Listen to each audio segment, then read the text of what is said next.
जय बजरंग 40+ गोरसई व tiger group सावंदे आयोजित हुतात्मा दिन व पशुसंवर्धन मेळावा या कार्यक्रमास उपस्थित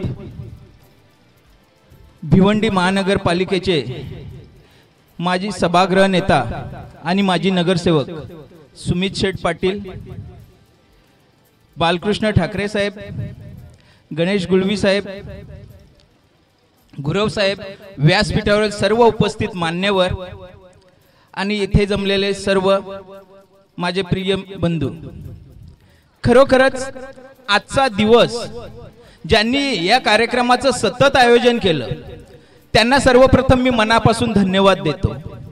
कारण जर आज विचार केला तर ज्यावेळेस इथे कत्तलखाना उभा राहत असताना आपल्या जीवाची पर्वा न करता, आपल्या परिवाराची पर्वा न करता ज्यांनी शुद्धोधन चन्ने असतील, शांताराम म्हात्रे, लक्ष्मण हाडके, सुंदर मुकणे यांनी प्राणाची आहुती दिली। मी नेहमी सांगत असतो की माणूस स्वतःसाठी प्रत्येक जण जगतो, पण खऱ्या अर्थाने जो समाजासाठी किंवा देशासाठी जगतो त्यालाच खरं जगणं म्हणतात।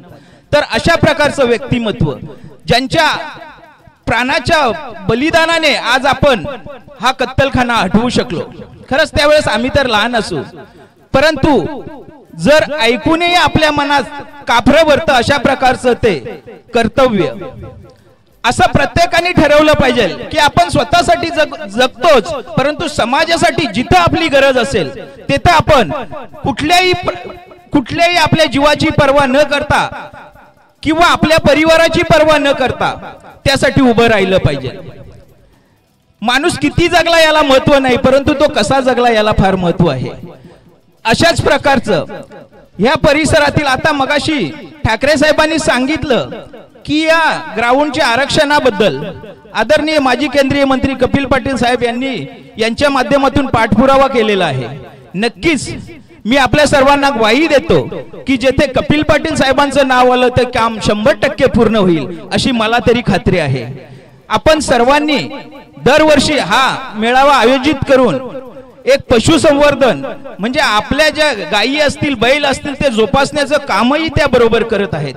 अतिशय चांगल्या प्रकारचं असं हे काम आहे, कारण आपल्या पुढच्या पिढीला गाय किंवा बैल दिसेल की नाही अशी स्थिती होती, परंतु महाराष्ट्र सरकारने छकड्यांच्या शर्यतींना मंजुरी दिली आणि आज मोठ्या प्रमाणात आपल्याला हे बैलगाडी दिसत आहेत।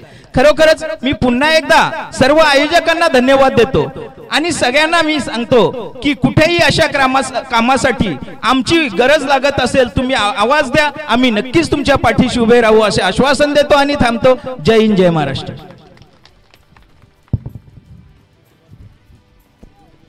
धन्यवाद साहेब। तसेच या व्यासपीठावर विराजमान सन्मान